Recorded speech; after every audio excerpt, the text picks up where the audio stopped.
केंद्रीय मंत्री रावसाहेब दानवे ने महाराष्ट्र सरकार को लेकर बड़ा दावा किया है। उन्होंने परभणी में बीजेपी कार्यकर्ताओं के सामने दावा किया कि अगले 2 से 3 महीनों में उद्धव सरकार गिर जाएगी। रावसाहेब दानवे ने यह भी कहा कि 2 से 3 महीनों में महाराष्ट्र में बीजेपी की ही सरकार बनेगी और इस पर काम चल रहा है। उन्होंने उद्धव सरकार पर तंज कसते हुए कहा कि कभी एक दूसरे की सूरत नहीं देखने वाले 3 दलों की सरकार चल रही है।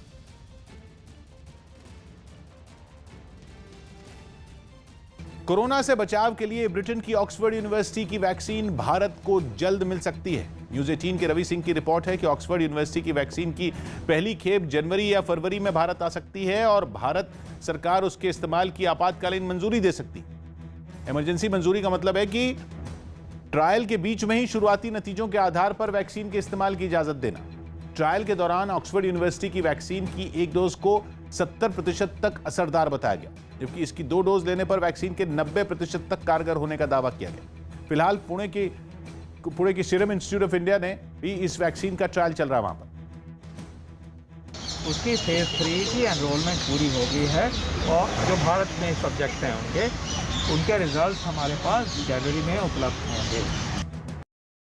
जहरीली शराब से हुई मौतों के बाद यूपी में अवैध शराब बनाने वालों के खिलाफ कार्रवाई तेज कर दी गई। अवैध शराब कारोबारियों को जड़ से खत्म करने के लिए योगी सरकार ने 2 दिसंबर तक चलने वाले एक अभियान की शुरुआत की, जिसके तहत आबकारी विभाग और पुलिस की कई टीमें अवैध शराब के अलग अलग ठिकानों पर लगातार ताबड़तोड़ दबिश दे रही हैं। एक ऐसी ही तस्वीर झांसी से सामने आई, जहां कुछ पुलिस वाले खेतों के बीच में मौजूद अवैध शराब के एक ठिकाने पर पहुंचे और उन्होंने प्लास्टिक के कई ड्रमों में भरकर रखी गई हजारों लीटर शराब को बहा दिया। इस कार्रवाई की ड्रोन कैमरे से निगरानी भी की गई। कुछ महिलाएं इस कार्रवाई को रोकने के लिए बहाने बनाने से भी नहीं चूकी। बिटिया की शादी अब थोड़ा बहुत रोक ले। जाके पुलिस ने जमीन में छुपाकर रखे गए शराब बनाने के सामान को भी खुदाई करने वाली एक मशीन की मदद से बाहर निकाला। 35,000 लीटर लहन नष्ट किया गया है। 51 अभियुक्तों को गिरफ्तार किया गया है। झांसी की ही तरह बदायूं में भी पुलिस ने 20 लीटर अवैध शराब के साथ 2 लोगों को गिरफ्तार कर लिया।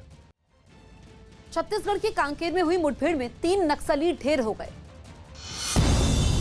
छत्तीसगढ़ के कांकेर में सुरक्षा बलों से मुठभेड़ में 3 नक्सली ढेर हो गए। मारे गए नक्सलियों से कई तरह के हथियार बरामद हुए।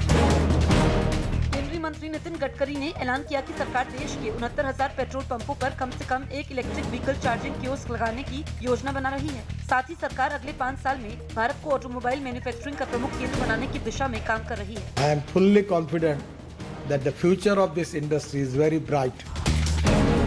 मुंबई में 2 बाइक सवार बदमाशों ने बीच सड़क पर एमएनएस नेता जमील शेख की गोली मारकर हत्या कर दी। हत्या का पूरा वीडियो सीसीटीवी में रिकॉर्ड हो गया। बंगाल की खाड़ी से उठा चक्रवाती तूफान निवार अगले 2 दिन में तमिलनाडु, पुडुचेरी और आंध्र प्रदेश में भारी नुकसान पहुंचा सकता है। इस बीच 100 से 150 किलोमीटर प्रति घंटे की रफ्तार से तेज हवाएं चल सकती हैं, जिसे देखते हुए तीनों राज्यों में एनडीआरएफ की करीब 30 टीमों को तैनात किया गया है। यूपी के आजमगढ़ ग्राम सभा भवन और आसपास की जगहों पर निर्माण करवाए जाने के समय महिलाओं से विवाद होने पर ग्राम प्रधान ने महिलाओं की बुरी तरह पिटाई कर दी, जिसका वीडियो वायरल हो गया। हालांकि बाद में पुलिस ने आरोपी प्रधान को गिरफ्तार कर जेल भेज दिया। इस संबंध में तत्काल प्रभाव से मुकदमा दर्ज किया गया है और प्रधान को गिरफ्तार करके जेल भेजा गया। जम्मू कश्मीर पुलिस महानिदेशक दिलबाग सिंह ने नगरोटा में आतंकवादियों को मारने वाले पुलिसकर्मियों समेत सभी सुरक्षा बल के जवानों को सम्मानित किया। आंध्र प्रदेश के विशाखापट्टनम में पुलिस ने सब्जियों के ट्रक में छिपाकर भारी मात्रा में ले जाए जा रहे करोड़ों रुपए के गांजे की खेप को बरामद कर जब्त कर लिया। कोरोना के बढ़ते संक्रमण की वजह से यूपी सरकार ने नए दिशा निर्देश जारी करते हुए शादियों में मेहमानों की संख्या सिर्फ 100 लोगों तक ही सीमित कर दी। स्पाइसजेट एयरलाइंस ने अपने यात्रियों के लिए मोबाइल RT-PCR सेवा की शुरुआत की, जहां सिर्फ 499 रुपए में यात्री अपना कोरोना टेस्ट करवा सकेंगे। गृह मंत्री अमित शाह और स्वास्थ्य मंत्री हर्षवर्धन ने योजना की शुरुआत की। यूरोप के देश